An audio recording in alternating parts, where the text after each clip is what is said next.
চারিদিকে যেদিকে তাকায় সেদিকেই শুরু হয়ে গেছে ইলিশ উৎসব। আর সেই ইলিশের উৎসবে আমি বাঙালি হয়ে বাদ যাই কেন? আজ থেকে প্রতিটা ভিডিওতেই আমি তোমাদের সাথে একটা করে ইলিশ মাছের রেসিপি শেয়ার করব। আমরাও চলো বাড়িতে শুরু করে দিই ইলিশের উৎসব। বাইরেও আজকে তোমাদের সাথে শেয়ার করি ইলিশ ভাপার রেসিপি বা দই ইলিশ। প্রথমেই আমি এখানে 4 পিস ইলিশ মাছ নিয়ে নিয়েছি, আর তাকে নুন, হলুদ আর সামান্য সর্ষের তেল দিয়ে ম্যারিনেট করে নেব। আমরা সাধারণত নুন হলুদ দিয়ে ম্যারিনেট করি, কিন্তু এতে সর্ষের তেল দিলে ভালোভাবে এই নুন হলুদটা মাছের গায়ে লেগে যায়, সে কারণে খুব সামান্যই আমি তেল দিয়েছি। আর এখন ম্যারিনেট করে আমরা কিছুক্ষণ রেখে দেব।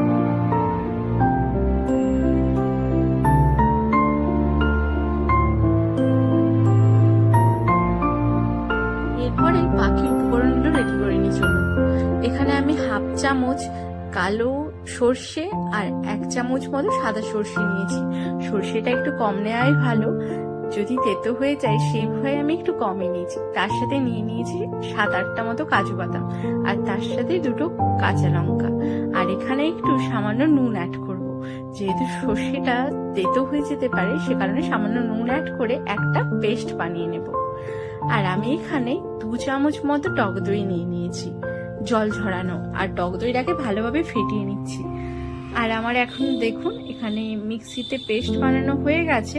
তো এই যে পেস্টটা বানালাম সেটা আমরা টক দইয়ের সাথে মিক্স করে নেব। এরপরে আমাদের ভালো করে মিক্স করে নিতে হবে। তো এখানে আমি অ্যাড করেছি সামান্য হলুদ, খুব বেশি একটা হলুদের প্রয়োজন নেই, তাই সামান্য হলুদ আর সামান্য নুন।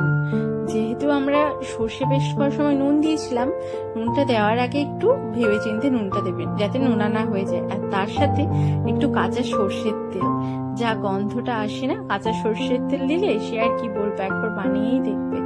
তো এরপর আমাদের যে ব্যাটারটা বানিয়েছি সেটা মিক্স করা হয়ে গেছে ভালোভাবে। এরপর একটা টিফিন বাটি নিয়ে তার নিচে কিছুটা ব্যাটার দিয়ে দেব, তার উপরে মাছগুলোকে সাজিয়ে সাজিয়ে দেব, আর তার উপর বাকি যে পেস্টটা আছে সেই বাকি পেস্টটা তার উপরেই দিয়ে দেব।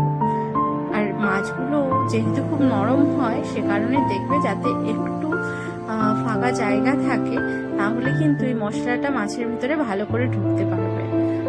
আমার টিফিন বাটিটা অনুযায়ী 4টে মাছের জন্য ঠিকঠাকই ছিল। আর এরপরে আমি একটা কাঁচা লঙ্কা দিয়ে দিয়েছি, আর তার উপরে একটু সামান্য চিনি আর সামান্য কাঁচা সর্ষের তেল আবারও দিয়ে দেবো, দিয়ে মুখটা ভালোভাবে এঁটে দেব। আর এখানে আমি একটা কড়াইতে কিছুটা জল নিয়ে গরম বসিয়ে দিয়েছি, তার উপরে একটা স্ট্যান্ড দিয়ে যে টিফিনটাকে বসিয়ে দিলাম, আর এর উপরে একটা ভালো করে ঢাকনা দিয়ে দিতে হবে যাতে ভালোভাবে স্টিম হতে পারে। আর মাঝে মাঝে কিন্তু ঢাকনাটা খুলে চেক করতে হবে জলটা যাতে না শুকিয়ে যায়। তো এইভাবে 20 থেকে 25 মিনিট করার পরই আমাদের কিন্তু ইলিশ ভাপা রেডি হয়ে যায়। ইলিশ মাছটা রেডি হয়ে গেছে, দেখে কত টেস্টি লাগছে তাই না? আর দেখো দেখতেও যেমন সুন্দর হয়েছে, খেতেও কিন্তু ভালো হয়েছিল। কতটা ঠিক হয়েছে, দইয়ের পরিমাণটা যদিও আমার একটু বেশি হয়ে গেছিল, কিন্তু যেহেতু আমি সর্ষেটা কম দিয়েছি সে কারণে দইটা একটু বেশিই দিয়েছি। আর এখানে আমার চলো ইলিশ মাছটা এবার বের করার সময় কিন্তু সাবধানে বার করতে হবে, না হলে কিন্তু ভেঙে যাওয়ার চান্স থাকবে। তো আমি এখানে মাছটাকে খুব সাবধানে তুলে নিলাম।